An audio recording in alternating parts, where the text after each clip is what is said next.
Hello and welcome to this continuing First Look Exploring session, our second session looking at The Two Angry Women of Abingdon by Henry Porter. We're currently midway in Scene 3. Scene numbering will vary depending on the edition that you may or may not have. There are potentially more scenes in the play than we're currently working from our edition. I have an edition in front of me which has it split into acts as well, so it's all very confusing. But as far as we're concerned, it's midway through Scene 3. Everything's spiralling out of control. There's this awkward dynamic between two houses, two households who are having some difficulty with each other. All started very, very small. It's slowly escalating, starting to spread, tendrils of chaos moving out. And so far, we're enjoying the play very much. Various caveats, but on the whole, we're liking what Henry Porter is doing with the text. Of course, many of you may be asking which Abingdon is this? Now, there are various that you could choose from. It's almost certainly the one nearest Oxford, but there is Abingdon near Cambridge, near Northampton. But I personally, in my mind, I like to think of this one as the Abingdon services just off the A74. That is a joke. So, without further ado, reading today this ensuing web of chaos, reading Nicholas and Sir Ralph today is... Me, Briony Sparrow, actor in Lincolnshire. Reading Master Barnes and Will is... Hi, I'm Arrogant. I have merged. Excellent. Reading Phillip and Lady is... Hi, my name's Elizabeth Amisu and I'm an author based in Romford. Reading Francis today is... Lalitte, I'm from Paris. Reading Hodge and Mistress Goursey is... Alan Scott from Suffolk, which as far as I know does not have an Abingdon. Reading Boy and Master Goursey is... Hello, I'm Lynn. I live in the northwestern United States where I don't get jokes about the A7.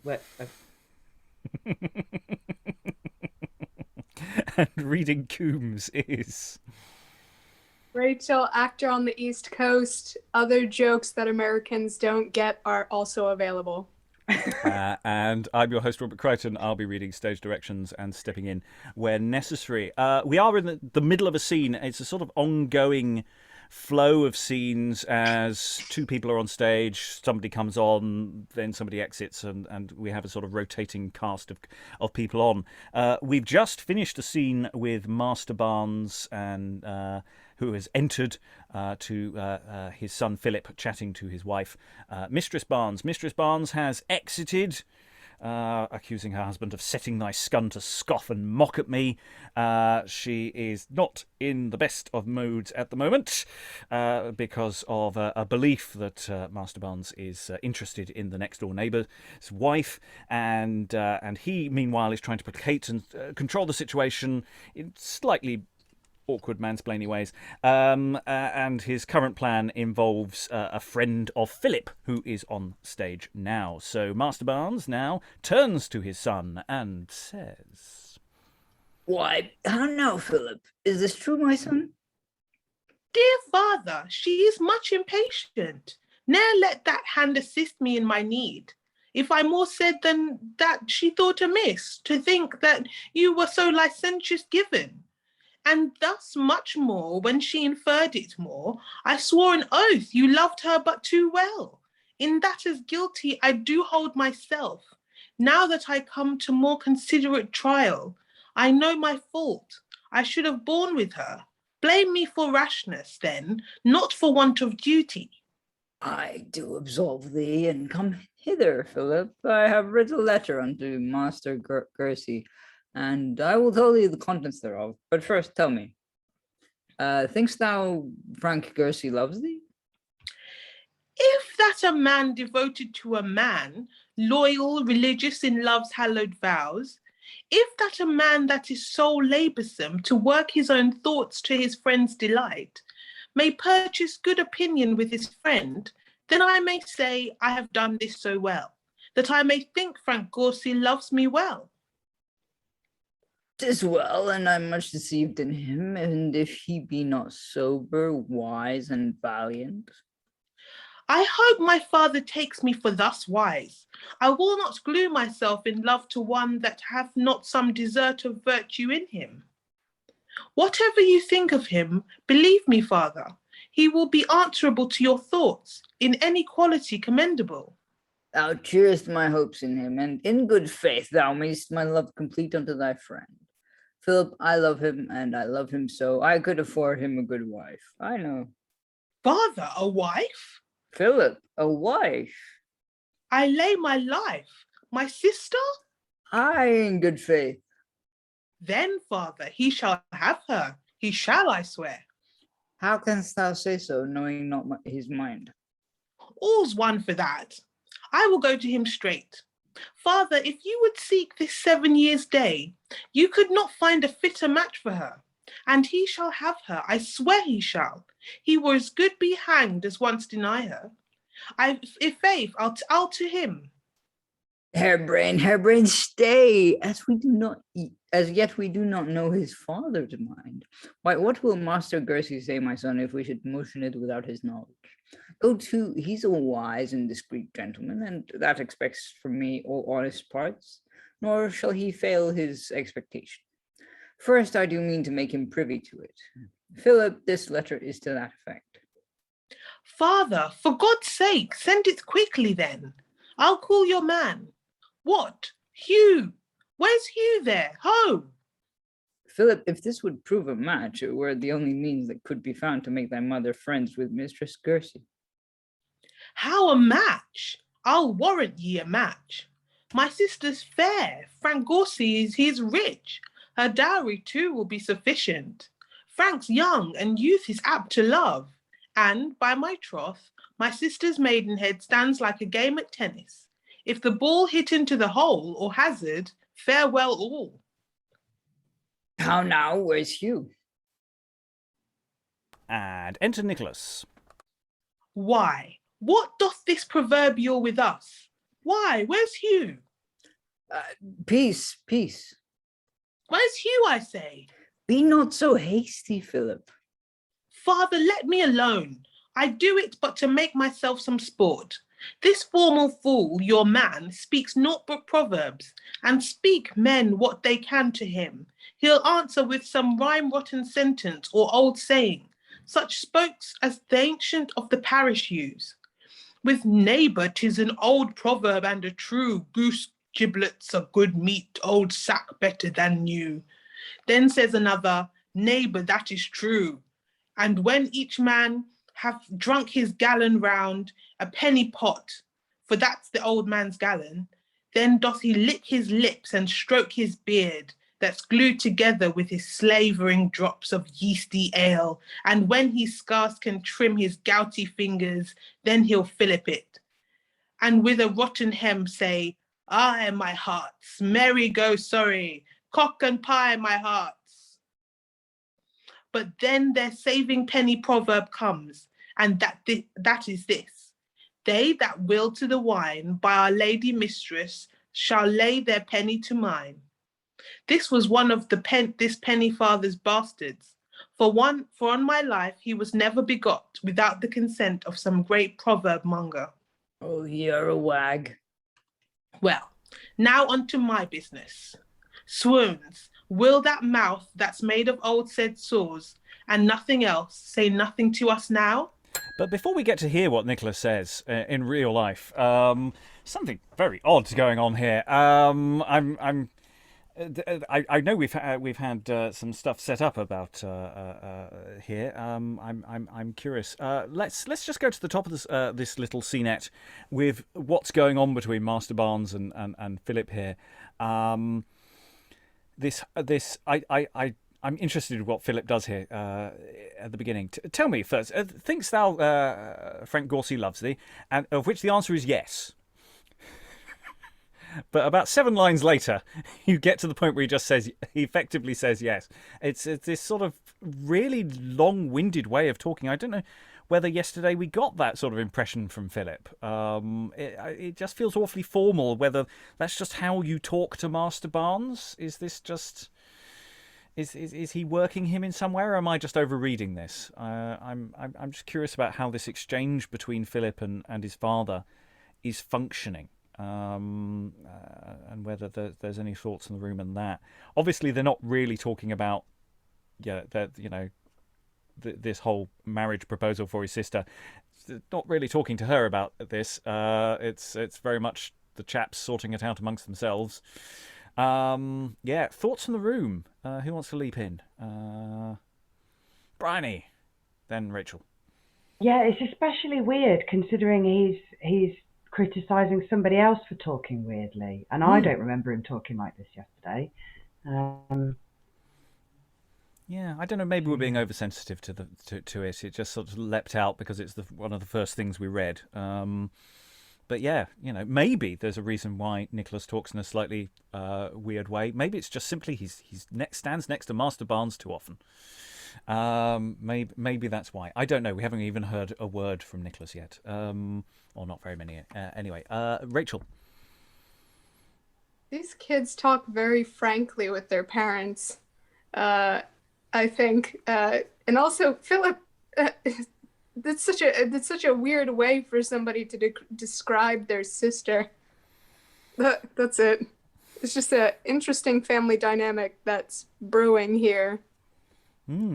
Eric. I was interested because that bit about the whole, my sister's maidenhead is like a tennis ball and so on and so forth. It just reminded me of what do you call it? Every Man in His Humor, where as a jest, sort of Prospero basically matches Hesperida to his friend Lorenzo Jr. That's what it reminded me of, without asking anyone's permission. But maybe that's just me. Yeah, Lalitte. Isn't this kind of just par for the course at the time? I mean, women as objects of exchange between men, it just happens all the time everywhere, and the women aren't generally kind of asked about it, so their maidenheads are a kind of counter to sort out an economy in which they don't really have much part. So I'm not sure if this is particularly unusual. Oh no, I'm not saying it is per se, but it's interesting that we had a scene earlier, where Master Barnes was talking to her directly, vaguely on this theme, the way that lands for us today is always going to be slightly different to how it landed then. Lynn. Well, I mean, to Master Barnes' credit, he talks to his daughter first, and she doesn't really seem to be invested in a particular fiance. She's like, "Oh, I'd love to get married." So that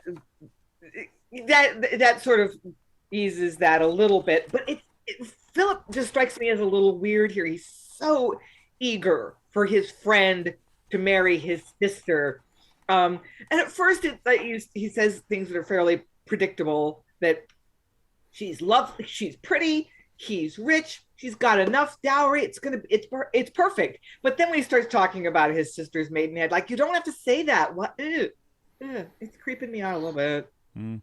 Alan. I'm just wondering whether the lunch that was served before the opening of the play included some odd mushrooms from the woods that weren't necessarily that kosher.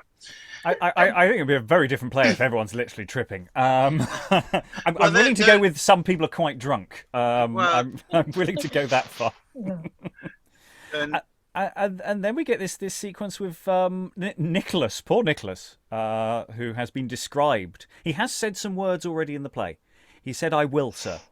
This person who's been described as being terribly verbose and proverby. And, he's on stage and Phillip goes off on this lengthy discourse to his face. I don't know. I'm assuming maybe he's stepped away and he can't actually hear him, and he's just standing there waiting for an in. But yeah, it's sort of the timing of that and how that functions is quite interesting. Elizabeth. Yeah, I got a sense that as I was reading it, that it was supposed to be spoken very quickly, and that Phillip is almost like this overexcited character, which he wasn't yesterday. Yes, well, I'd say he barely got an in yesterday. He was talked about, but we never really got a chance. So yeah, we'll find out in a moment because he's going to start speaking. He will say words and everything. Rachael, were you waving? Or were you just batting cat?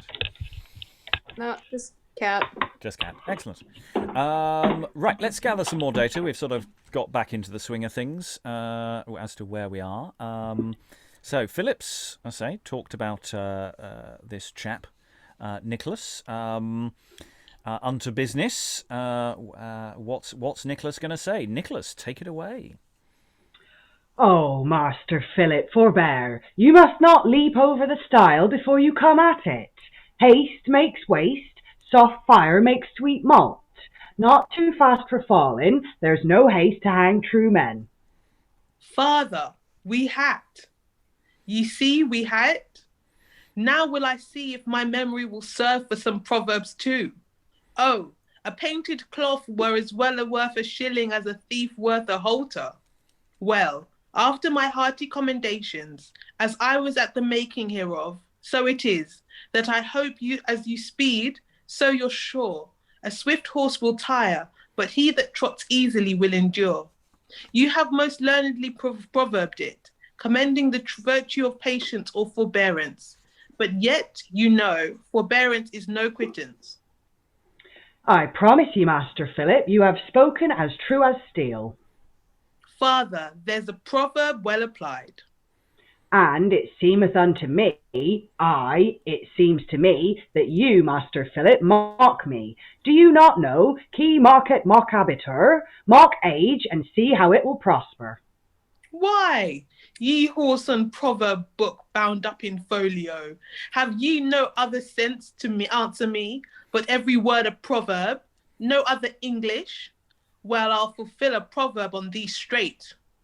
What is it, sir? I'll fetch my fist from thine ear. Bear witness, he threatens me. That same is the coward's common proverb. But come, sirrah, tell me where Hugh is. I may, and I will.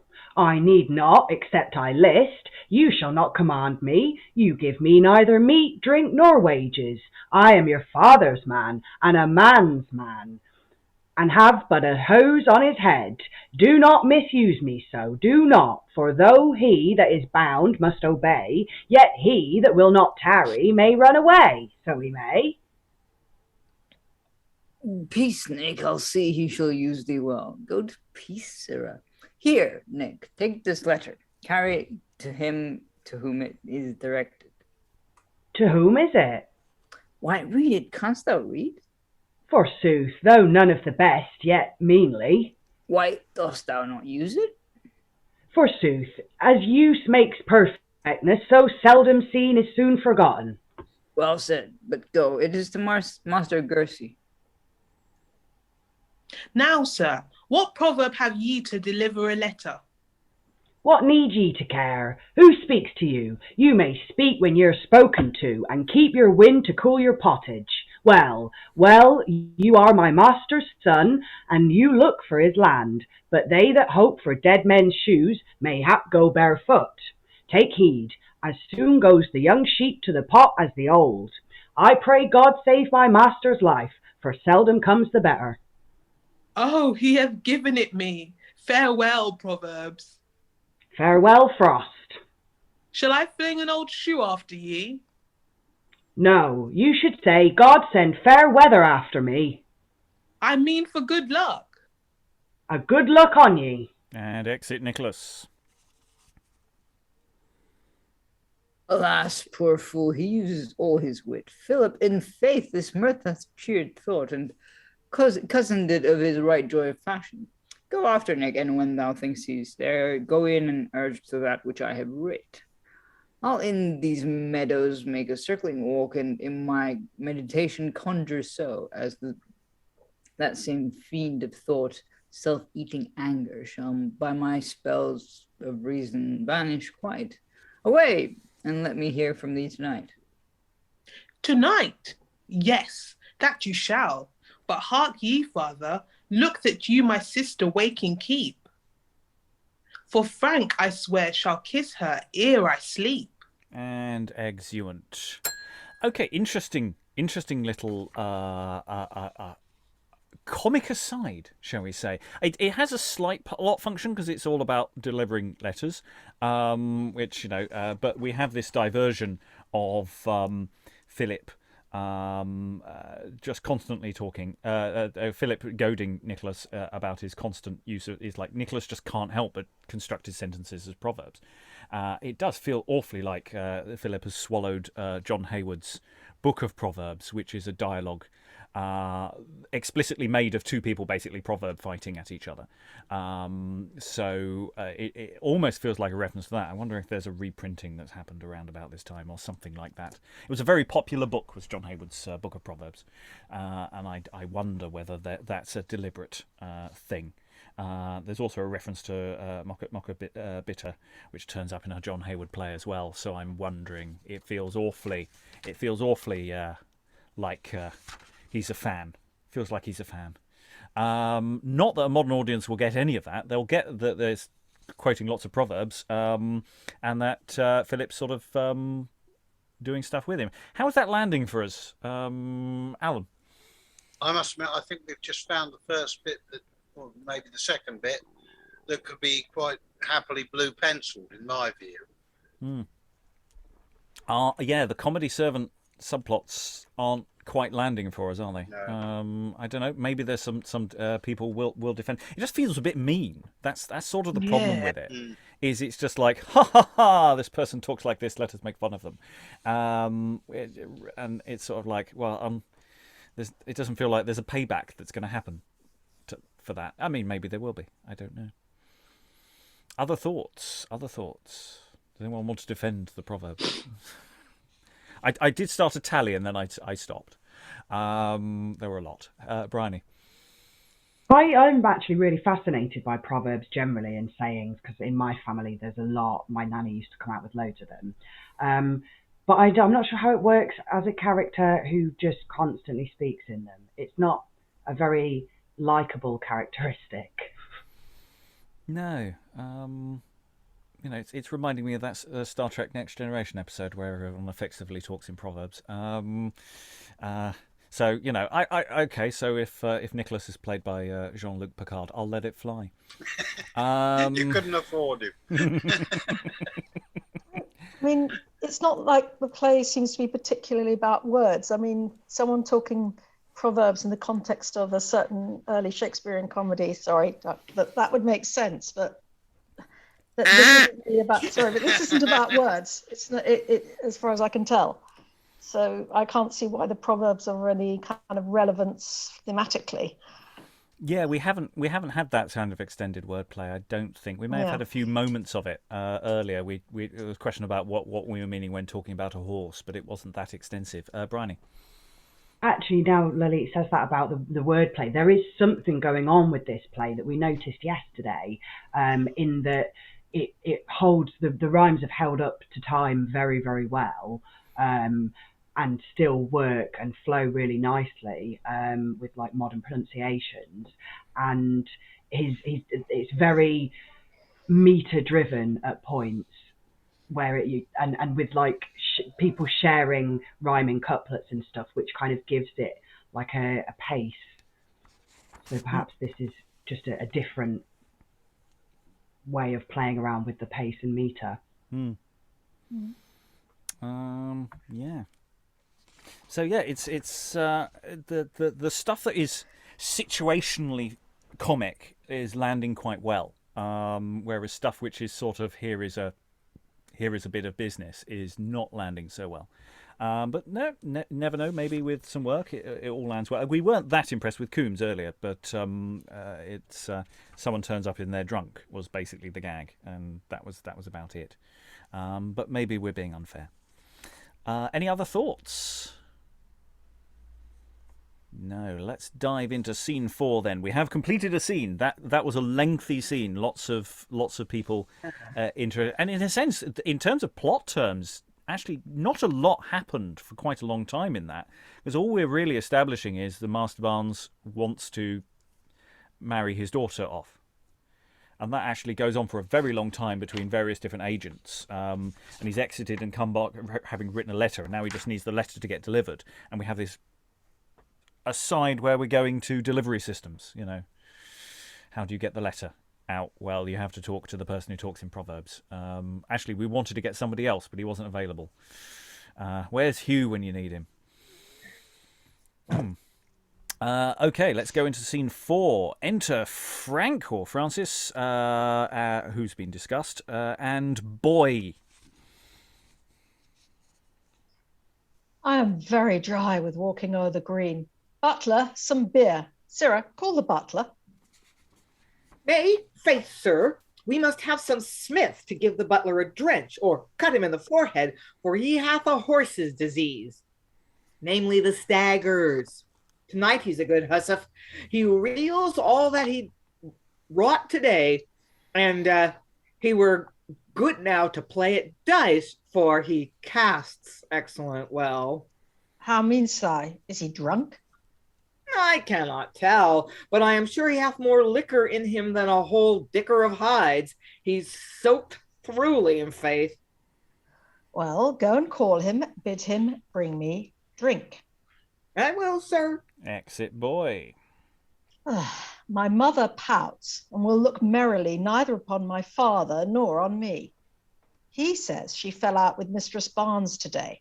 Then I'm sure they'll not be quickly friends. Good Lord, what kind of creatures women are. Their love is lightly won and lightly lost, and then their hate is deadly and extreme. He that doth take a wife betakes himself to all the cares and troubles of the world. Now her disquietness doth grieve my father, grieves me, and troubles all the house besides. What, shall I have some drink? And a horn sounds within. How now, a horn? Belike the drunken knave is fallen asleep, and now the boy doth wake him with his horn. Enter Boy. How now, sirrah, where's the butler? Marry, sir, where he was even now, asleep.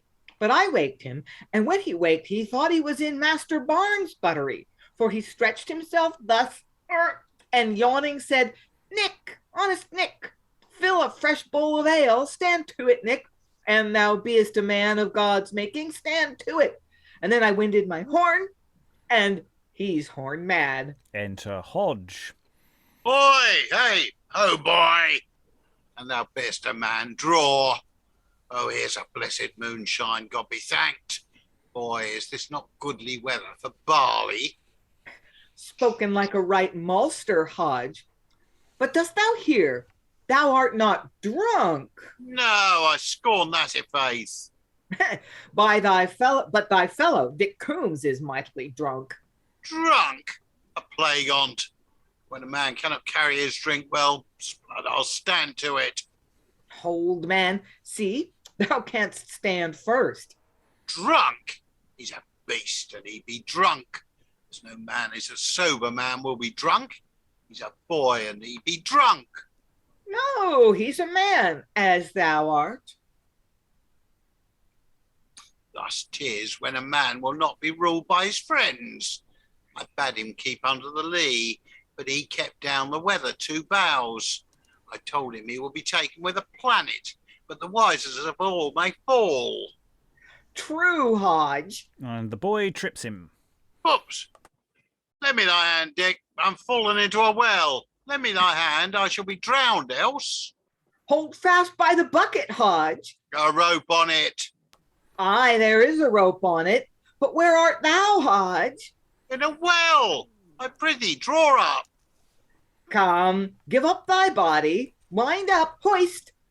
I'm overhead nears. In all, Hodge, in all.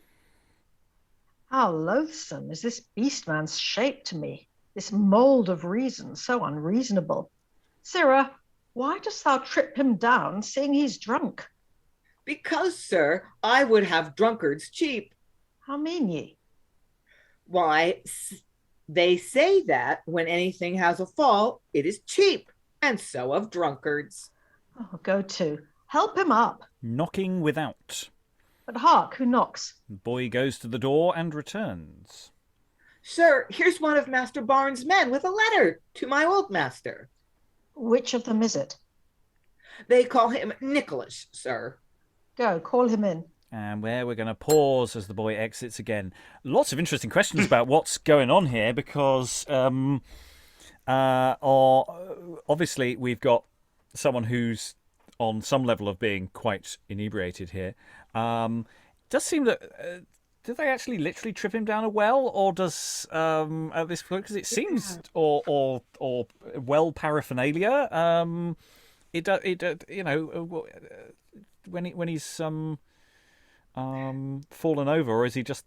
It's just the way it's written there, and I'm just wondering, I'm fallen into a well, or is he just fallen into a bucket, or what? How's that working? They would have had a trap door in the stage. They could have staged that. Yeah. Yeah. And it's quite dangerous. I mean, you know, as comedy goes, he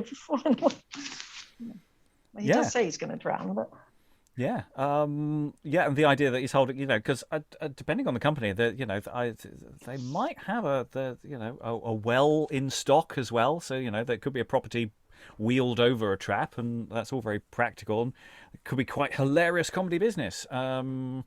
He said, Alan. I must admit, so far what we've had today seems almost like stuff that's been imported from elsewhere. You know, we've got this established comedy routine, well, quotes comedy routine with the punster or the proverb master. We've got this comedy routine with the tripped up boy, drunkard being tripped up. I mean, it does seem to have come in from somewhere else. I don't know. I mean, we did have this stuff yesterday, and it was being set up yesterday. So I don't think it's like it's been completely imported and it's a separate thing. It seems integrated into the rest of the plot, as they are members of the household, and they are. We've got someone coming in with a letter, which is following on from the previous scene. So I'm not saying it's not additional, you know, comic business that's doing a different kind of comedy to what we had elsewhere, but I don't know that it's explicitly separate in that way. It's just what this group of people are doing. We've got some interesting turns of phrase. The boy, when describing, we've got he casts excellent well. Could be a bit of a pun there to do with being quite sick after drinking there. Dicker of Hides. Apparently, Dicker, that's 10. Yeah, for those who don't know. Oh. That's a number, apparently. According to a footnote I'm looking at here. So a whole number of hides that you soaked thoroughly. So, yeah. Other thoughts about... Comedy routine with Hodge. Anyone called Hodge is inevitably going to be a comedy servant, by the way. I mean, it's just maths of the period. We've got quite a few comedy Hodges. It's signposting for an audience. If they're called Hodge, that's what they do. Other thoughts? I was wondering what Francis was meant to be doing when the two drunks kind of come on, because he suddenly, it's almost as though I was actually looking back to see if he'd exited the scene, because suddenly it just became something different. Yeah, I think he's still there. He's just watching what the boy is doing to what's going on there. Yeah, it just strikes me as quite hard to stage. Well, I think it's interesting is his response is to be watching on with sort of quiet horror, and he doesn't interfere. So, and it's not actually that late. I mean, he doesn't speak for a while, but I think in terms of stage business, it's workable, but it is a little. You'd think he should have a few interjections, shouldn't he? Yeah, that's what was weird about it. Yeah. Now we've got a reference to someone. Master Barnes's man is entering with a letter to my old master. But the stage direction and the that we have has the immediate appearance of Coomes. Do not panic. That is not a mistake. So we will continue. We will complete the scene and get a sense of its overall shape in just a moment. So at this moment, enter Coomes. By your leave, ho. How now, young master, how is't? Look ye, sirrah, where your fellow lies. He's in a fine taking, is he not? Whoop, Hodge. Where art thou, man? Where art thou? Oh, in a well. In a well, man. Nay, then, thou art deep in understanding. Aye, once today you were almost so, sir. Who? I? Go to, young master. I do not like this humour in ye. I tell ye true. Give every man his due, and give him no more. Say I was in such a case.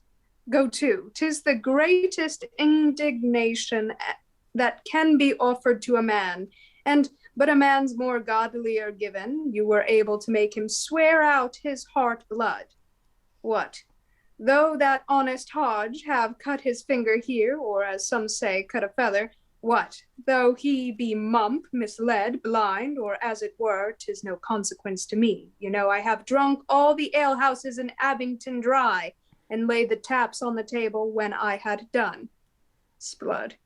I'll challenge all the true Rob pots in Europe to leap up to the chin in a barrel of beer, and if I cannot drink it down to my foot ere I leave, and then set the tap in the midst of the house, and then turn a good turn on the toe on it, let me be counted nobody.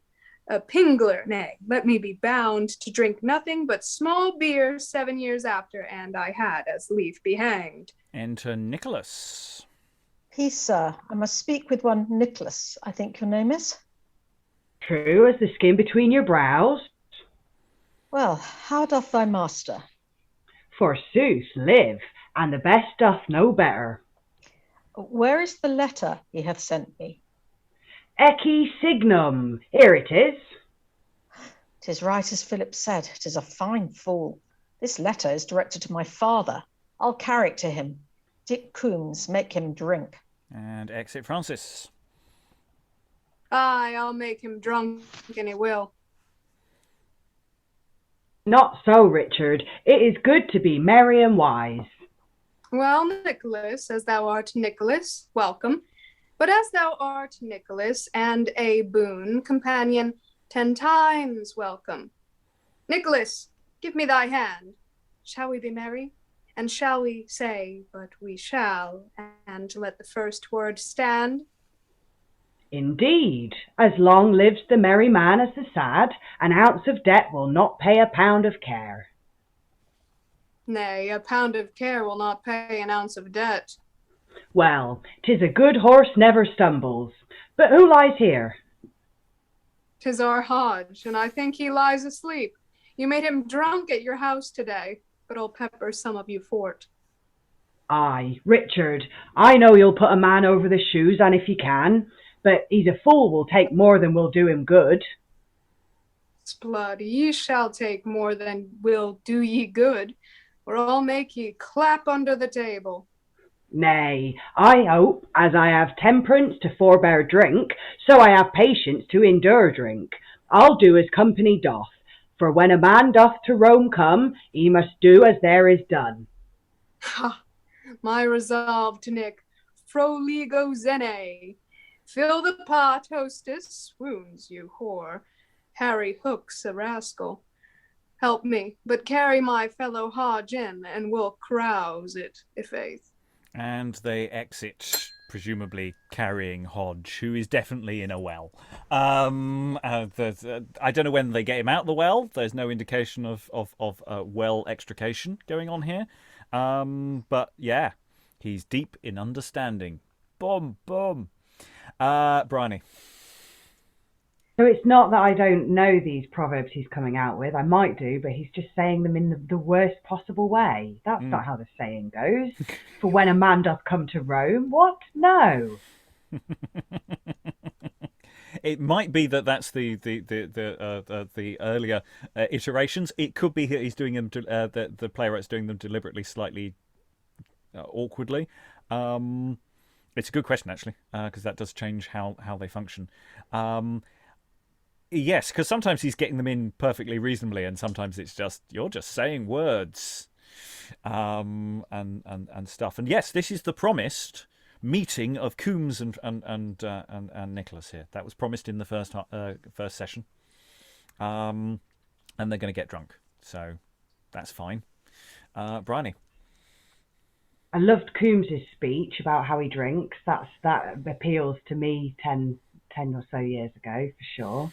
And I love this idea that he's basically his mission is to get Nicholas absolutely sozzled, and Nicholas is trying to be like, well, I'll have a drink with you to be polite, but I don't really want to go overboard.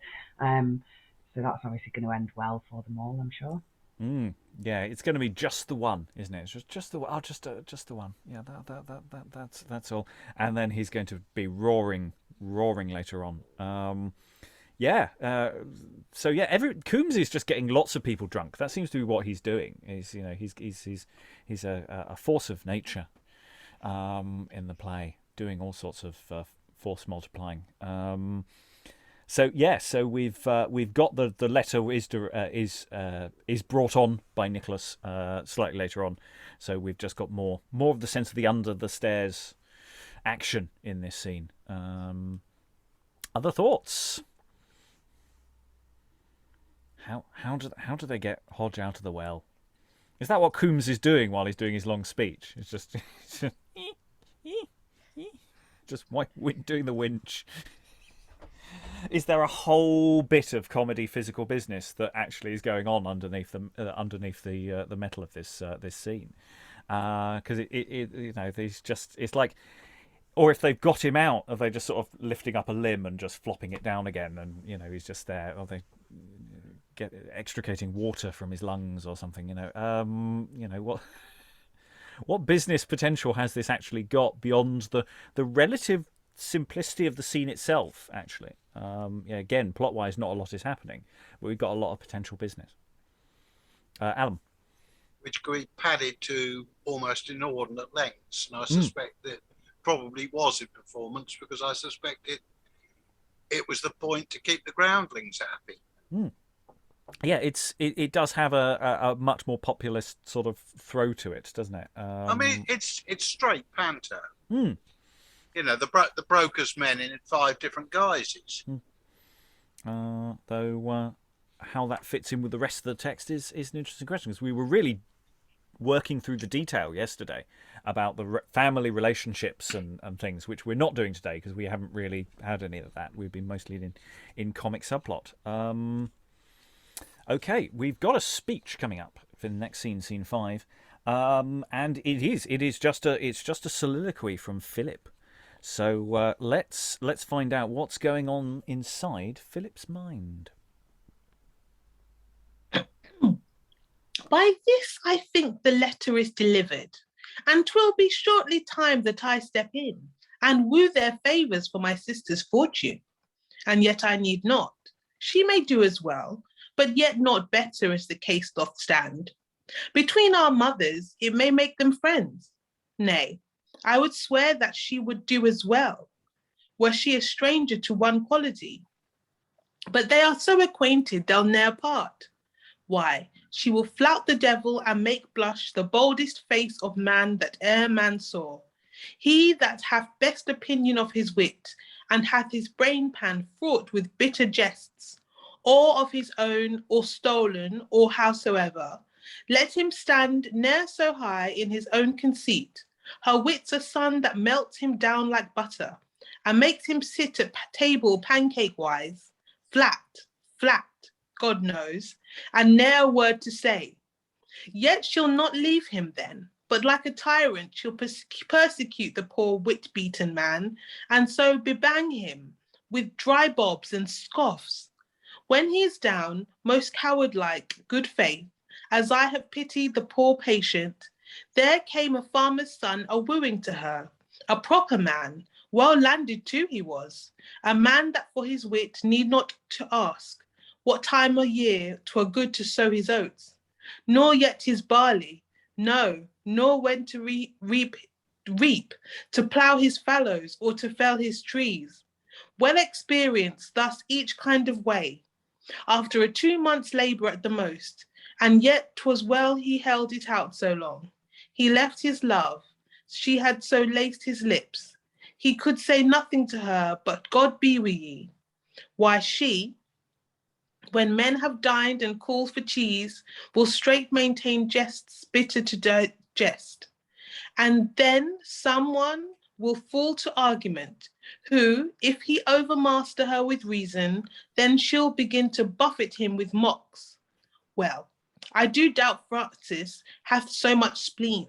They'll ne'er agree, but I will moderate. By this time it is time, I think, to enter. This is the house. Shall I knock? No, I will not. Nor wait, while one comes out to answer me.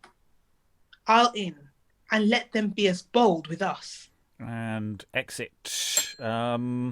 Interesting question at the end. What Philip is doing here at the end. This mode of speech that Philip is adopting and throughout this session. Shall I knock? No. Wait? No. No, I'm just going to walk straight in. Interesting. So bebang him with dry bobs and scoffs. I'm interested in bebang. Lynn. Yeah, this is so weird. Philip characterizing his sister as being sort of this mean girl, witty but also a little bitter, and she had a suitor, and she basically scared him off with her mean jokes. That's not something that I would have guessed as part of her character from the little bit we've seen of her so far. Yeah. I mean, we haven't spent a lot of time with her yet, but and there's been some contradictory things. But yeah, what's the nature of this story that Philip is telling us here, and what's it saying about him as well as about her? I was going to say, isn't this little brothers talking about their mean older sisters? I mean, they tend not to kind of, she might be perfectly sweet seeming to other people, but brothers don't normally speak that well of their sisters. So it may be kind of true. I like the imagery though. Her wit's a son that melts him down like butter. It makes him sit at table pancake-wise flat. It's great. Yeah, that's actually really good. Metaphors are great. That's true. Yeah, they really are. But, yeah, no, they're continually we're getting these lovely little turns of phrase that come out and sort of leap out at you. Yeah, this poor suitor was obviously very, very, very taken that he just couldn't get work. He just couldn't say anything, could he? He was just there. Eric. So basically, his plan is to not knock on the door, but he's not going to wait for someone to come over and sort out whatever situation he wants to sort out with, I'm guessing, with his sister. So he's basically going to just step inside the stranger's house and... Well, they're not strangers, but it does seem to be that he's just going to walk straight into the next door neighbour's house. That seems to be the plan. Yeah, that's probably. I'm slightly confused actually about what he's trying to do here. Because a letter's been delivered. That's happened. I'm not sure what his next step in this plan is supposed to be. I've got a little confused. In that sense. Lynn. Yeah, that is a really weird gesture that he's just going to walk into their house and let them be as bold with us, and then they're welcome to just walk into our house. Because in this period, sometimes even people who lived in the house had to knock to get in. The man is out doing business in the town and comes back and the door is locked from the inside. and there's no kind of latchkey that he says to the porter, "I'm home," and they're like, "Come in." So like even people who live there sometimes need to be let in, and he's just walking. It's just weird. Yeah, there's something about this the world of the play that we're not quite getting. It may be perfectly reasonable, or I mean, he agonises over this choice over 4 lines or so.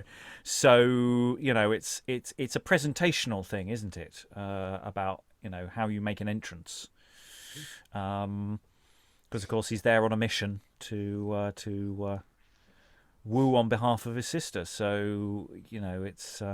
Is he dressed differently? Is he prepared? The letter went ahead of him, so maybe he can come, or that. I'm not quite sure precisely who the letter was to or from, or how that's functioning. Actually, at the moment, I've got a bit lost in the plot between the 2 sessions. Alan.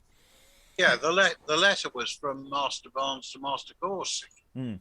So it was between the 2 fathers, and for some reason they've decided to send Phillip along as an emissary immediately after. Yeah, I think that's for the son because they're friends. Yeah. I mean, the other issue is I just wonder with the somewhat critical comments Philip's making about his sister, I'm almost wondering whether he's mapping some of his mother's behaviour onto her, of being somewhat sharp with people. And if so, it's not a recent onset of as we were discussing yesterday, but a longer running character trait. Eric, I was going to ask the letter that was mentioned in the previous scene. Are there 2 letters going around, or is it just 1 letter? I think there's only 1. Yeah, because it's the letter's been delivered to. Via Francis to Francis's father. Philip is there to, broadly speaking, appeal to Francis direct, but the household has been informed. I mean, you've got to remember, relations between the fathers is fine. All the men are getting on awfully well. Within the logic of the play. So all this arranging that's going on is being kept very much on one side of the gender divide. Anyway, let us follow the course of the letter, because the next scene will it opens with some letter action. So enter Master Goursey reading a letter. That they like, her dowry shall be equal to your son's wealth or possibility. It is a means to make our wives good friends, and to continue friendship twixt us two. 'Tis so indeed. I like this motion, and it hath my consent, because my wife is sore infected and heartsick with hate. And I have sought the Galen of advice, which only tells me this same potion to be most sovereign for her sickness cure. Enter Frank and Phillip. Here comes my son conferring with his friend. Francis, how like you your friend's discourse? I know he is persuading to this motion. Father, as matter that befits a friend, but yet not me, that am too young to marry. Nay, if thy mind be forward with thy years, thy time is lost, thou tarriest. Trust me, boy, this match is answerable to thy birth. Her blood and portion give each other grace. These indented lines promise a sum, and I do like the value. If it hap thy liking to accord to my consent, it is a match. Wilt thou go see the maid? Ne'er trust me, father, the shackles of marriage, which I do see in others, seem so severe. I dare not put my youngling liberty under the awe of that instruction. And yet I grant the limits of free youth going astray are often restrained by that. But mistress wedlock, to my scholar thoughts, will be too cursed, I fear. Oh, should she snip my pleasure-aiming mind, I shall be sad, and swear when I did marry I was mad. But, boy, let my experience teach thee. Yet in good faith thou speakest not much amiss. When first thy mother's fame to me did come, thy grandsire thus then came to me, his son, and even my words to thee, to me he said. And as to me, thou sayest to him, I said, but in a greater huff and hotter blood. I tell ye, on youth's tiptoes I stood. Says he, good faith, this was his very say, when I was young, I was but reason's fool, and went to wedding as to wisdom, and went to wedding as to wisdom's school. It taught me much, and much I did forget, but beaten much, by it I got some wit. Though I was shackled from an often scout, yet I would wanton it when I was out. 'Twas comfort old acquaintance then to meet, restrained liberty attained is sweet. Thus said my father to thy father, son, and thou mayst do this too, as I have done. In faith, good counsel. Frank, what sayest thou to it? Philip, what should I say? Why, either aye or no. Aye, but which rather? Why, that which was persuaded by thy father. That's I then. Aye. Oh, should it fall out ill, then I, for I'm guilty of that ill, I'll not be guilty. No. What, backward gone? Philip, no whit backward, that is, on. On then. Oh, stay. Tush, there is no good luck in this delay. Come, come, late comers, man, are shent. Hey-ho, I fear I shall repent. Well, which way, Philip? Why, this way.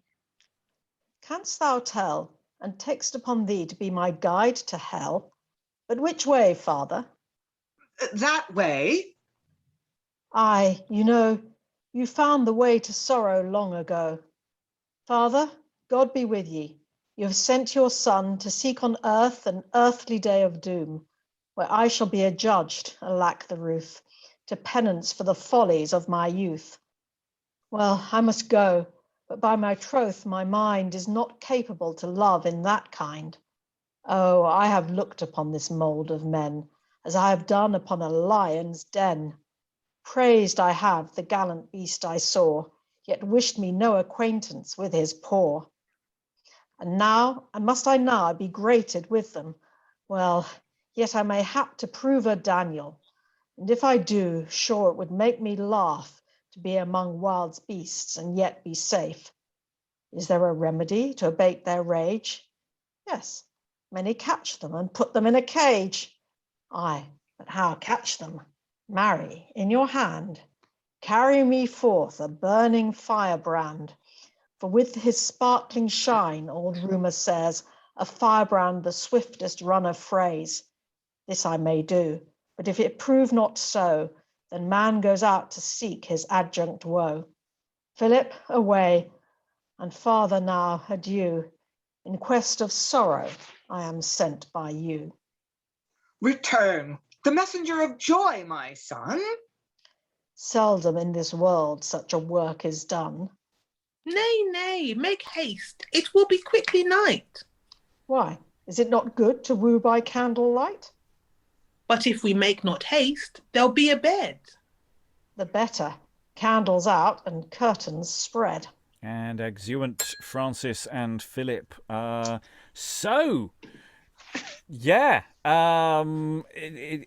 Interesting stuff. Master Goursey's received the letter. He's liking it. There's some indented lines promising a sum. I wonder how formal that promise is, and what the sum is. That's a curious question. But then, shall we say Francis isn't sure which way he's a very confused lad, isn't he? Yeah, why has he said yes? He's obviously not happy. He's not happy at all. Briony. I don't know if it's just because it took us a while to settle back into it, but this is like the meter and the rhyme scheme that I was enjoying yesterday. It feels like it's back to that. Frank is not painting a picture of a happy marriage for his mum and dad. No, that's why he's ambivalent. Yeah. At all. But I love the lion comparison because obviously all women are like lions. No, it's a lovely speech to do, actually. I mean, it's the first time I've got my mouth around it, but I liked all the images and his kind of neurosis and the sort of judginess of it. Yeah, and the wordplay is actually really fun. I mean, I'm really liking the no on stuff, and that stuff could fall really flat, but actually it bounces along quite nicely, and it's not lingering. It's not lingering, going, here's a joke. It's just playing around with the, and it's fitting what's psychologically going on as well, that I quite like. And I like the nicely convoluted Master Goursey stuff about my father's father thing, ding, ding, and we're getting. We haven't really had that much of a sense of who Master Goursey is yet. We know where he is situationally, but getting a sense of his family dynamic, we've really been focusing on the other family a lot. So it's quite nice that there's something nicely convoluted about how he talks. Lynn? It was something that I find really striking is that the marriage plot is seems kind of impersonal. Is the only word I can think of. Mal just wants to get married. Being married would be great. I'll be mistress of my own household. And she seems eager to lose her virginity when she talks to her mother. That comes out. And Francis is apprehensive about marriage because of marriage in the generic, not because he doesn't like Mal or he doesn't want to be allied to the neighbor family. It's like it really isn't about the other person, whether or not Francis and Mal are in love or could have a happy marriage. It's about marriage in the generic. So it's like this marriage plot is an excuse to sort of meditate on whether or not marriage is a good thing. It's not about their personal relationship at all. Yeah, there's something really interesting about this slightly messy, slightly cynical view of family dynamics and marriage and these things that otherwise is sort of you fall in love or you make an arrangement, you get married and everything's great. This is really painting untidy pictures, and I do like that. Alan? Don't think we've had any indication that there's been any interaction between Phillip and Mal anyway. At all. The two. No, it's certainly the way that Phillip was talking earlier. You don't get the impression that he's introduced the extended family. But they were all over each other's house the other day. But maybe Mal didn't engage. Maybe listening to music, in a room. I don't know what. I'm trying to work out the kind of bit of advice when we kind of eventually get it after all the kind of framings my father said to my father and so now. But does he basically say that he was unfaithful? Because it says, though I was shackled from an often scout, yet I would wanton it when I was out. 'Twas comfort old acquaintance then to meet, restrained liberty. I mean, does it just mean, well, I still managed to go to the pub, even though I was married? Or is there an implication that you didn't have to be faithful anyway? I'm not quite sure what that bit meant. Oh, lots of people. Lynn, then Briony, then Eric. My sense, it was more the former. I still went out and partied with my buddies, even though I was married. So being married wasn't really that much of a hardship. I don't think it implies that he had affairs. I think it just that he got to hang out and have fun and be with his friends and still do the lad thing, even though he was married. And the fact that he didn't get to do it all the time, that it was sort of a special treat, made it better. Briony? Yeah, I agree. I don't think it's about infidelity. I think it's like women can't live with them, can't live without them. Arm round the shoulder of the son, passing on this advice. My father told me, and I'm telling you. Yeah. and actually, Francis is just going, I'm not sure I want to be part of this cycle. Eric? I was going to say that the dynamic based on like the sort of, the dynamic between the men and the dynamic between the sort of women that I haven't been here for like the female parts as well, but anyway, is sort of Sybil and Basil Fawlty from Fawlty Towers, where you've got like, oh yeah, I told her good, didn't I? And then like sort of as soon as Sybil turns up, he's like, yes, dear. Kind of that. I don't know that, but that's the impression I'm getting. And sort of Francis, having observed this, is going, yeah, this is not what I want for myself.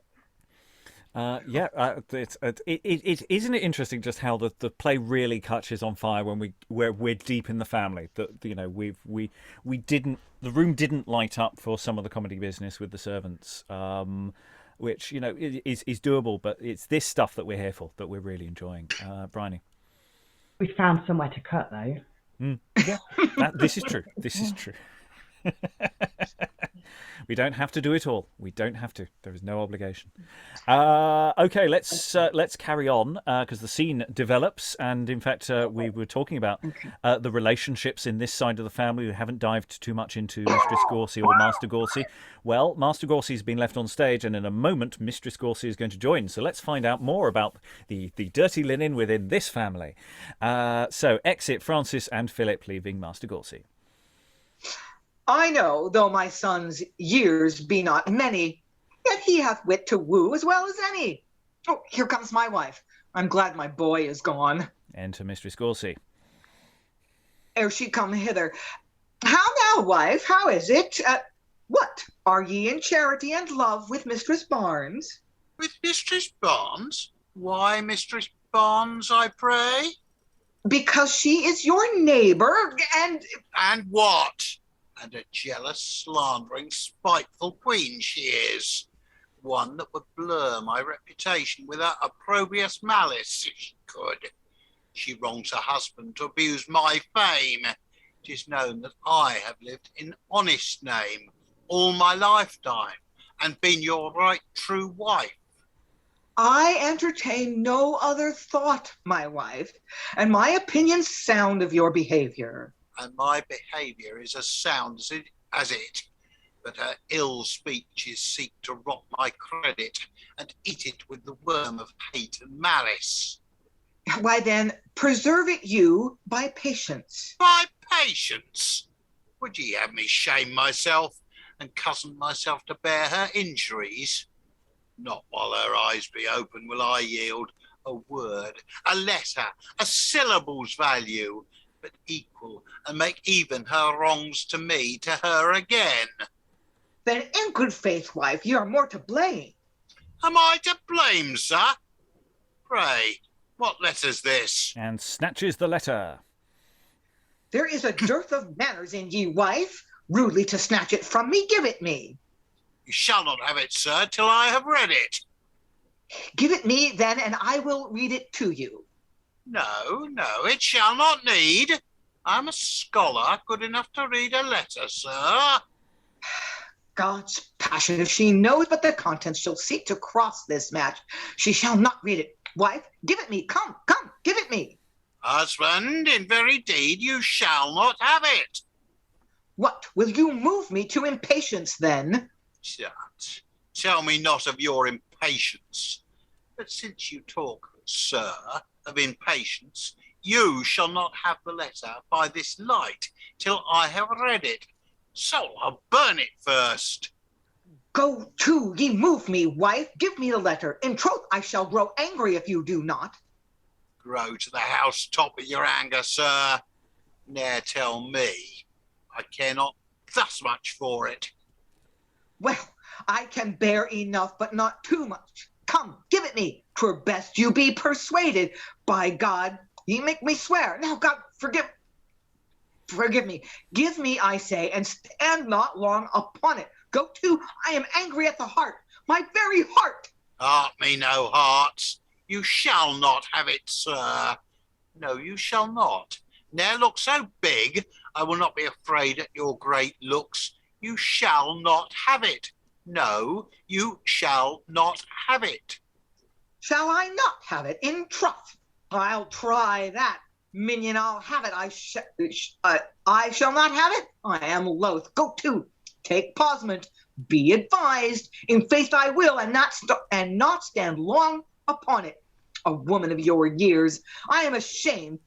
A couple of so long continuance should thus, God's foot, I cry God's hearty mercy. Go to, you vex me, and I'll vex ye for it. Before I leave ye, I'll make ye glad to tender it on your knees. Hear ye, I will. What, worse and worse stomach, true fate, I shall be crossed by you in my old age, and where I should have greatest comfort too. a nurse of you. Nurse in the devil's name, go to, mistress, by God's precious dear. If ye delay... Lord, why, in what a fit are you in, husband? So enraged, so moved, and so slight a cause to read a letter?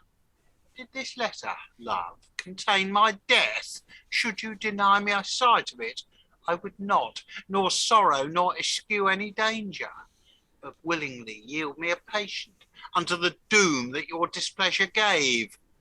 Here is the letter. And gives back the letter. Not for that you encase incensement makes me offer it, but of your health, which anger, I do fear, hath crazed, and viper-like hath sucked away the blood that wont to was ye cheerful in this cheek. How pale ye look. Pale? Can ye blame me for it? I tell you true, an easy matter could not have thus moved me. Well, this resignment and so forth, but woman, this fortnight I shall not forget ye for it. I see that roughness can do somewhat. I did not think, good faith, I could have set so sour a face upon it. And to her, my bed embracer, my right bosom friend, I would not that she should have seen the letter, as poor a man as I am, by my troth, for 20 pounds. Well, I'm glad I have it. Ha! Here's a do about a thing of nothing. What stomach! Ha! 'Tis happy you're come down. And exit Master Goursey. Well, crafty fox, I'll hunt ye by my troth. Deal ye so closely? Well, I see his drift. He would not let me see the letter, lest that I should cross the match, and I will cross it. Dick Coomes! And we'll pause before the entrance of Coomes because there's a lot of nice things going on here. Basically, we've got running around the table a scene. But there's some really... I'm liking Master Goursey's thing that he swears by God and then he immediately... so there's... I'm just wondering if there's a sort of slightly primmer, more pious quality to this family. Because the way Mistress Goursey is talking about her reputation at the beginning, about what this other one's saying, I'm just wondering if they just feel more upwardly mobile and more prim and proper, or that's the thing that they're trying to get across, as opposed to the other who are perhaps a bit looser. I don't know. There's just lovely little hints of things that an actor can grab hold of, and make some hay with, and lots of options here as to the physical business. Because they're just chasing each other around for a letter, and we've got the outline of that, and the way he's trying to talk. But again, physical business could be overlaid on this, could be really quite fun. There's a lot of potential there. Thoughts from the room, Briony, then Alan. I think this scene illustrates very nicely why Frank is so reluctant to marriage. It's very clear who wears the trousers in this relationship and who thinks he's wearing them. Good family dynamics. Yeah. Neither of these families are coming across well under the scrutiny of our theatrical gaze. Alan. Yeah, I must admit it's a reference that may not resonate with many of the readers due to location or generation, but I was almost seeing Andy Capp and the Missus. The husband who talks a good war when he's in the pub, but goes home and he's completely under the thumb. Yeah, it's her indoors, isn't it? It's very much the same vibe. Yeah, and the way the language escalates and shifts as well. I mentioned the God thing, but also Minion comes out again. But there's lots of when these moments when these things come out. The aside that's noted for Master Goursey at the end there, it is a provisional. I don't know precisely where it's supposed to live. From the edition, the asides are only noted at the end of the speech, so I know when they end. I don't know when they start. So I put it approximately there. Lynn, agree or disagree as to where that long aside lives, because basically he just leaves her to one side and then talks to the audience for 5 minutes. I just don't know when he goes back to talking to her. I don't know if he does. Yeah, we're talking about how dysfunctional his family seems to be, and it's really it's a shame because he says, he basically says, "Oh, I was putting on that angry act, and it worked." But I feel kind of bad about doing that because, she's my bed embracer, my right bosom friend, my wife of these many years. He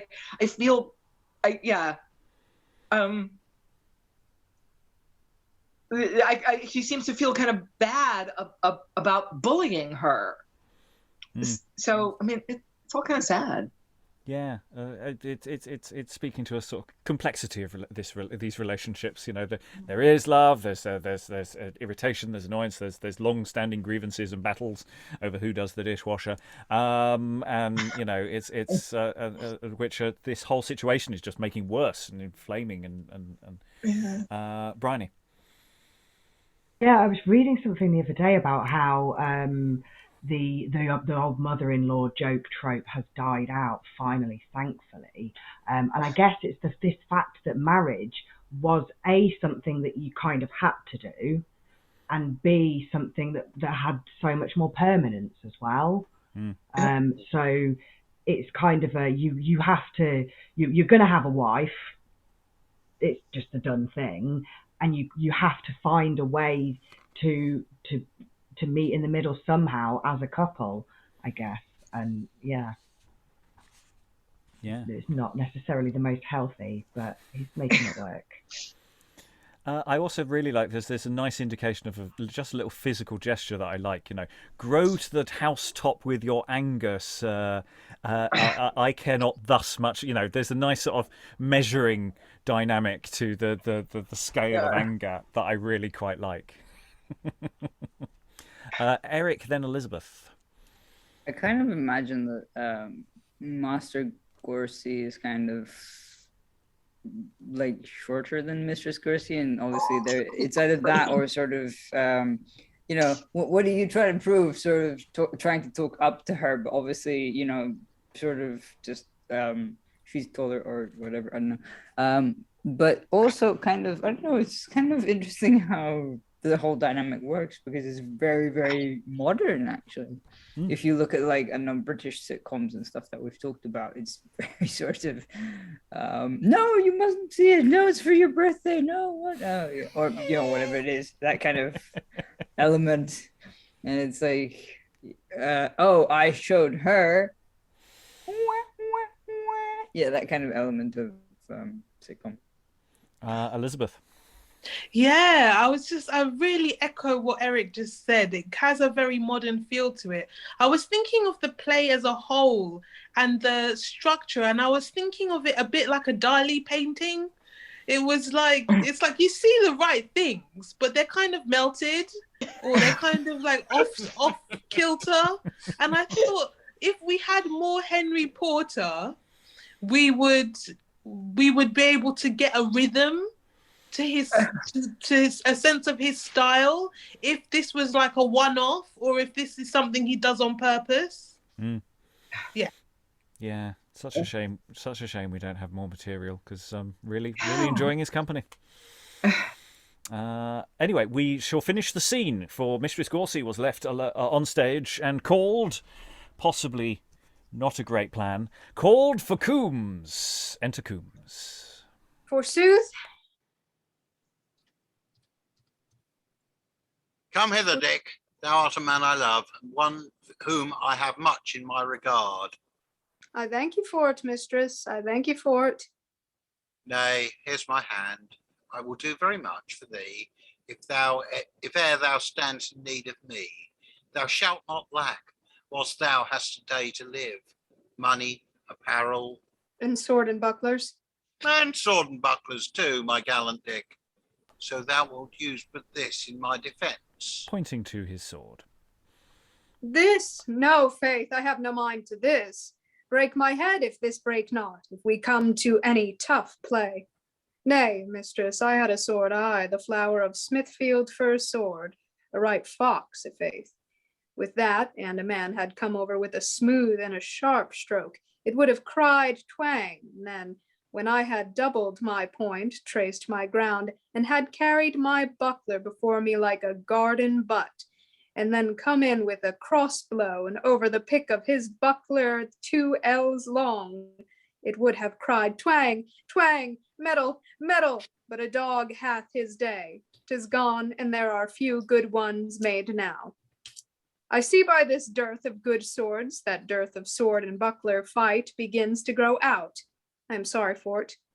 I shall never see good manhood again, if it be once gone.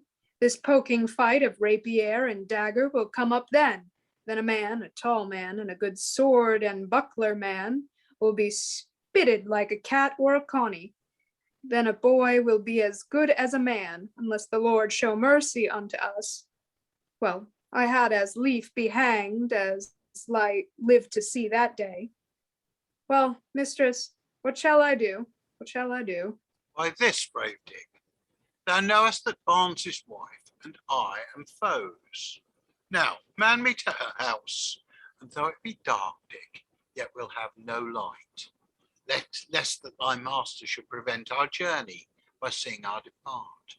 Then, when we come, and that if she and I do fall to words, set in thy form, and quarrel with her men, draw, fight, strike, hurt, but do not kill the slaves, and makest thou those strokest of a man, and hit her, and thou canst, a plague upon her, she hath misused me, Dick. Wilt thou do this? Yes, mistress, I will strike her men, but God forbid that e'er Dick Coomes should be seen to strike a woman. Why, she is mankind, therefore thou mayst strike her. Mankind! Nay, and she have any part of a man, I'll strike her, I warrant. That's my good Dick, that's my sweet Dick. Swoons, who would not be a man of valor to have such words of a gentlewoman?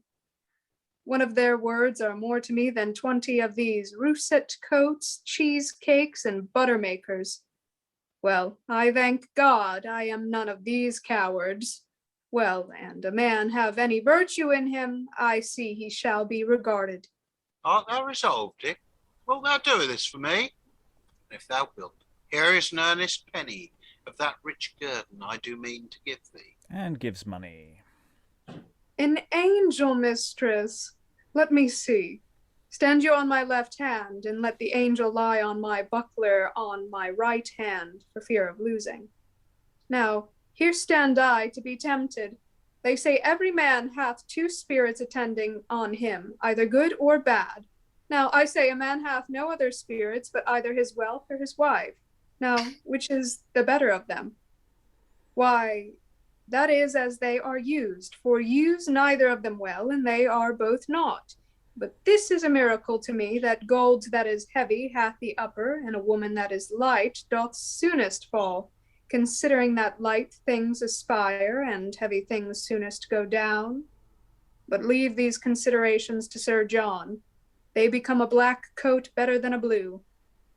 Well, mistress, I had no mind today to quarrel, but a woman is made to be a man's seducer, you say. Quarrel? Aye. There speaks an angel. Is it good? Aye. Then I cannot do amiss. The good angel goes with me. And exit Coomes, having been integrated now into the primary plot. That flows interestingly. Commissioning someone to attack the servants of, and ideally, the person you don't like very much. Coomes and his sword is brought very much to the forefront. Again, we were discussing this the other day, and there's some good stuff in here that.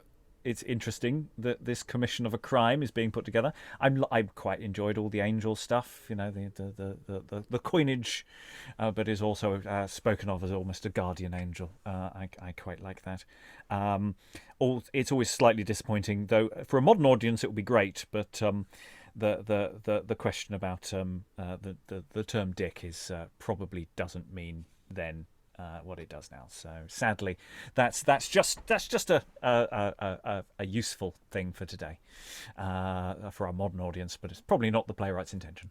Briony. I love this plan she's hatched. So I'm going to start arguing with her. You start fighting with the servants. Don't kill any of them, just fight with them, and then accidentally hit her in the process. Job done. Love it. Yeah. It's a foolproof plan that can't go wrong. In your dreams. Yeah. Eric. It's about as efficient as, how do you call it? Was it last week or the week before that we had Perseus fighting and accidentally killing Acrisius when he's actually like such a good warrior in the fray. Yeah. So comedy violence coming up, people. Something to look forward to. And it's at the moment Coomes is integrated into the plot. Again, I feel much more invested in what he's doing rather than just the moment you identify a scene as here is a comedy scene happening, rather than this is a dialogue. Actually, there's stuff going on between them. I'd probably trim it a bit, but no, some nice things. Any other thoughts before we do our final scene of the session? No. Okay, we're going into what we're calling Scene 7. Introducing... I don't think we know any of these people. I don't think we've really met any of them before. Have we met Will? Maybe Will was wandering around earlier? I can't remember. Anyway, enter Sir Ralph Smith, his Lady Smith, Will and attendants. Come on, my hearts. I'faith, it is ill luck to hunt all day and not kill anything. What sayest thou, lady? Art thou weary yet? I must not say so, sir. Although thou art. And can you blame her to be for so long and see no better sport? Good faith, 'twas very hard. No, 'twas not ill, because you know it is not good to kill. Yes, venison, lady. No, indeed, nor them. Life is as dear in deer as 'tis in men. But they're killed for sport. But that's bad play, when they are made to sport their lives away. 'Tis fine to see them run. What? Out of breath? They run but ill that run themselves to death. They might make, then, less haste and keep their wind. Why, then? They see the hounds brings death behind. Then 'twere as good for them at first to stay as to run long and run their lives away. Aye, but the stoutest of you all that's here would run from death and nimbly scud for fear. Now, by my troth, I pity these poor elves. Well, they have made us but bad sport today. Yes, 'twas my sport to see them scape away. I wish that I'd been at one buck's fall. Out, thou wood tyrant, thou art worst of all. A woodman, lady, but no tyrant I. Yes, tyrant-like, thou lovest to see lives die. Lady, no more. I do not like this luck, to hunt all day and yet not kill a buck. Well, it is late, but yet I swear I will stay here all night, but I a buck will kill. All night? Nay, good Sir Ralph Smith, do not so. Content ye, lady. Will, go fetch my bow. A berry of fair rose I saw today, down by the groves, and there I'll take my stand, and shoot at one. God send a lucky hand. Will ye not then, Sir Ralph, go home with me? No, but my men shall bear thee company. Sirs, man her home. Will, bid the huntsmen couple, and bid them well reward their hounds tonight. Lady, farewell. Will, haste ye with the bow. I'll stay for thee here by the grove below. I will, but 'twill be dark. I shall not see. How shall I see ye then? Why, halloo to me, and I will answer thee. Enough, I will. Farewell. And exit. Sir Ralph. How willingly dost thou consent to go to fetch thy master that same killing bow? Guilty of death, I willing am in this, because 'twas our ill haps today to miss. To hunt and not to kill is hunter's sorrow. Come, lady, we'll have venison ere tomorrow. And they exit. So, random characters we've never met before who have as of yet not been integrated into the plot. So it's slightly unfair to assess them because we have no idea what they're here for, and we're closing the session on this unhelpful positioning. So yeah, we've met these two interesting characters. One is not keen on blood sports. The other is mad keen on blood sports. The other just wants a quiet life. So yeah, they're quite nicely painted. I quite enjoyed the back and forth. It's again quite formal, but it has a nice bounce to it. Yeah, what do we say about Lady and Sir Ralph? Briony. Here's another couple where the woman, I don't know, she didn't quite win the argument, but it seems like he has to bow to her ever so often. You know what I mean? It's another relationship where the woman's probably got a little bit more power than she ought to have for the time. Mm. Yeah, and this negotiation between them, you know, you get the impression that she spent the entire trip just nudging his elbow every time he tries to draw his bow, or coughing at inappropriate moments, just to put him off.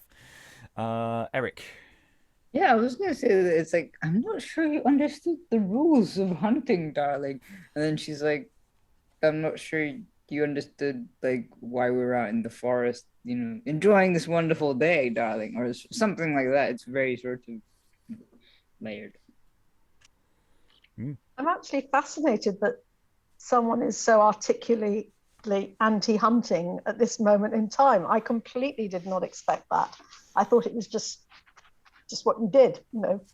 Henry VIII went out hunting and and you get this, you know, that's very modern. Well, obviously not as modern as I thought, but life is as dear in deer as 'tis in men. Yeah, lovely. Well, yeah, think about the poor deer. They're just going about their own business. Whereas, of course, the servant, being a servant, is just thinking about, well, if the faster is successful, there will be food tomorrow. This will be great. Servants always thinking about food. Yeah, Eric. It strikes me as though, like, maybe this, I don't know, because we've only met her in one scene, but like this lady probably doesn't understand how the food turns up on the table. But I don't know if that's just me sort of projecting like that, or just sort of her going, yeah, no, this is not for fun. This is just like sort of, if you're hungry, you hunt for food, and that's it. You don't hunt for fun. Yeah, we don't need to be doing this. There is a whole system in place for supplying us with food that is slightly more efficient and less cruel. It's the killing for sport thing. Yeah. You know, it's not. Yes, I think that's what she's anti. I don't think it's that she doesn't know where venison comes from, but I think she's not really interested in eating it. Yeah. And yeah, and he basically just says, right, no, actually, I'm going to stay out all night until I've shot something. So there's something slightly extreme about his position here. Yeah, you go home with the other guys. Yes. Yeah. Though why he needs to send for the bow, because if they're coming back from the hunting, that surely they'd have the bow with them. So I don't know why the servant has to be sent off to get that. Plot, dear boy, plot. Yes, I mean this is the thing. Is presumably he's going to be in place. Someone's going to get almost shot later on in the dark. That is a shot in the dark as to plot developments. But that feels like this is set up for something. But it's nice, you know, that these characters who may not actually be very, you know, big get this nice little sketch out, which, you know, we can decide what to do with. Rachael. I wonder if there was some undertone in this scene of he's not that good of a hunter, and maybe she's saying this to try and drag him away so that they can go, because he's putting himself in a bad mood. He's bought all the equipment, therefore why isn't he amazing? Briony. I'm glad it's another couple that have been introduced to the story, because that definitely seems to be the strength of the writer, is this like family dynamic and couples and that sort of thing. Like the comedy bits earlier fell a bit flat, but when they get back to this sort of the dynamics of a relationship between a man and a woman, I guess it is, and it's things that are quite stereotypically normal for the time that are being challenged, like this whole idea of marriage and of subservience of a woman has been sort of challenged by the relationships in the play. And now the idea of hunting, which is just a thing, if men do it, it's what they do. And to a degree, you know, even now fishing still exists, so men still have this need to, some men, to go away and be with nature and kill things and be manly, but I think it gives it that nice modern feel that they're challenging some of these things which should just be taken. We do still have hunting here, even though it's supposed to be illegal, Rachel, but yeah, it's less of an everyman thing here. It's a bit more elitist. Yeah, it's true. It doesn't have that class connotation in France at all. It's much more, you know, local people going, you know, and it's very, you know, strict seasons and you go and get your food, basically. But there's none of the class kind of connotations here in France that England has. Eric? I was going to say that, like, if he's going hunting for sport, why does he drag his wife with him? It's a day out. I know, but it's kind of like, you know, you wouldn't, like in many cases that we've read, unless she can hunt as well, it's very much the man's, you know, they usually don't bring a wife along with them. They see it as a sort of lads out activity. I mean, aside from plot, always. Well, I think in this context, because it's a Sir Ralph, you know, this is another step up the social ladder from the rest of the other characters, is that, you know, there's probably a massive entourage that they just can't afford to bring on stage, implied here, that, you know, this isn't just he's popping out to do some hunting with some chaps. It's actually, the household is on manoeuvres, kind of thing. I am spitballing on that. I don't actually know. Alan? Yeah, I was just thinking, in fact, describing hunting as being a male prerogative. Henry VIII famously used the hunts as a way of bringing along prospective new marriage fodder, you know, as a way of meeting out with some of the social norms that would apply indoors. Briony? But isn't that in a come along and look at how manly I am kind of a way? Yes. Yeah. It was showy offy. And you know, that's a question of how big that hunt is, and that's a production decision to a degree, I think. But yeah, lots of little tweaks. Saying actually, I just remembered, I didn't mention in the previous scene with Master and Mistress Goursey, of, you know, just it's nice to have a straightforward demonstration here that Mistress Goursey, of course, can read. You know, and you know, she doesn't state that she's a strong reader, but she can read a letter. Thank you very much, dear. And that you know, that's nice to have directly laid down there, because of course of the status these people are in. I'm drifting towards final thoughts, so buckle up, everyone. It's also, we're talking about how, you know, the servant scenes weren't landing, and Briony made the point about how, you know, we're interested in the family dynamic and how everyone's working together. The servant scenes don't tend to land because they're not relating with the rest of the household in the same way. The scene we just had with Coomes and Mistress Goursey, which I think has a lot of potential to it as well, it works nicely because, again, it's within the household, and therefore and it's to do with the plot, and it slightly lands better than the other stuff. You know, where this question of what we do with the servants is not just a straightforward question of whether we're cutting things, but can we make everybody fit together within the household and make it all feel like there are other relationships going on all the way down from the top to the bottom. And I think there's lots of interesting questions that we can address there. But let's see what final thoughts the room has about the play overall. We're about halfway through, slightly under by a tiny fraction.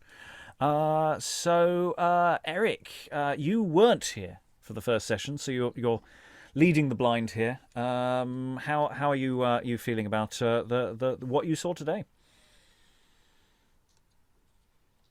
Yeah, I don't really know what to think of it. It's kind of, I mean, it's funny at parts, but also kind of obviously problematic in other ways. But I mean, are there comedies from this period that are not problematic? Is another question that is a much bigger can of worms, I guess. Yeah, I think that's, yes. I think there is a fundamental problem with reviving comedies, is that the audience has to laugh if they're supposed to be funny, and if there is a break because of changing attitudes in society, then it's harder to cover up than in a tragedy where everyone's supposed to sit there being depressed. I think so far the problematic elements of the world and the early modern period are covered quite nicely by the way the characters are functioning. That they are realised. They're not just stereotypes. We've had problems with walking stereotypes before. But then it depends partly on how the play ends. If Master Barnes's view of the universe is what ends the play, then we're in trouble. If it's a much more compromised view, then we're probably fine. But we shall see. Alan, you have been here for the previous session. Any final thoughts? I mean, I'll hold judgment on this latest scene because we don't know whether it's going to form anything useful to the main plot. But certainly my feeling is that if we're looking for cuts, there's a very large chunk of the quotes comedy servants, close quotes, that could be trimmed to advantage. Because they just feel like very, very dated stand-up routines. It's almost, we book Bernard Manning, he can come on and he'll do his 10 minutes, and we'll build the rest of the show round him. It's almost in that territory. Well, having someone fall down a well doesn't really fit with the tone of the rest of the play. No, I mean, it's not inherently a bad scene. It just doesn't sort of fit. It's another one where it almost looks like 2 or 3 separate pieces have been banjaxed together rather in the way of German word formation. Just find 2 words that fit and sort of bash them together somehow. Lynn, any final thoughts? Yes, I can kind of echo Alan that I feel like the comedy servant stuff is expendable. I often get a little impatient with the comedy servants, even when it's more successful than it is here. I want the plot to move forward, because the family dynamics are more interesting, but they're also really quite troubling. I mean, we talked about this, reminding several of us of Alan Ayckbourn, and I haven't actually seen a Norman Conquest play in many decades, but I do sort of remember. It's also reminding me a little bit of Private Lives, Noel Coward. And you know what?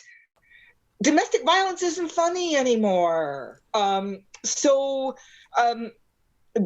I like Briony's idea that this is kind of interrogating those expectations and those relationships. And I think that's would be the way to go about this, is that it's kind of funny, but when you stop and think about it, it's kind of not. And a lot, as Rob said, depends on how it all comes together in the end. I mean, do we have some kind of growth and in some improved communication in these couples, so that they're a little happier and more functional when the play ends? That's kind of what I'm hoping for. Briony, any final thoughts? Yeah, I agree with a lot of what Lynn just said. I think she might have hit the nail on the head with the if you stop and think about it. I think the pace and the rhyming schemes and the way it's written is designed that you don't. And it is just a very human, and like you say, very British, it feels to me, because it spans for such a huge amount of time. The amount of sitcoms you could liken it to, that we have likened it to already, and I'm sure there'll be more tomorrow. It's a real good slice of human life and family dynamics, and there's a lot that's still relevant now, and I hope we get plenty more of the fun word schemes tomorrow, because that's the best moments in this for me, is when it's really bouncing along like that. Rachael, any final thoughts? Yeah, I kind of just a reiteration of what other people have already said, that the comedy servant scenes aren't really grabbing me.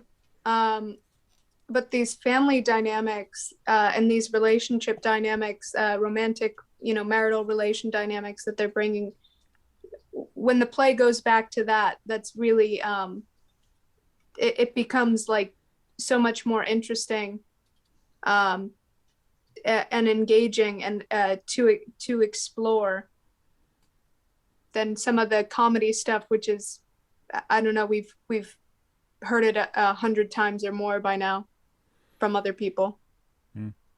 Lalitte, again, coming in slightly cold. Yes, I'm sorry I wasn't here for yesterday. It strikes me as quite an unusual play because, the classic comedy marriage plot is a younger generation being stopped from marrying their one true love by the older generation. Here it's completely reversed. You've got these kind of dysfunctional parents and a younger generation that really kind of doesn't want to marry, and they're not impressed with their siblings either, so that they're under no illusions about family life at all, but somehow they've got to muddle through anyway. And I was curious enough to kind of look ahead to see how Francis was going to woo Moll. No spoilers. No spoilers. No, I won't. It looked quite fun though. I think it would be quite easy to kind of fill it out, the family dynamic from the extraneous stuff, and then condense it a little more.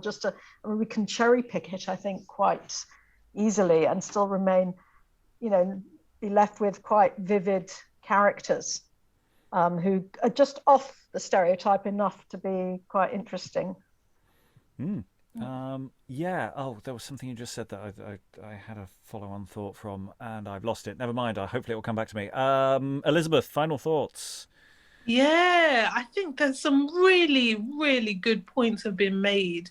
I don't have a bit of a problem with the extraneous stuff. I think that we've been a bit spoiled with comedic action that has been very, very snappy and dynamic and on the ball, like really, really funny stuff.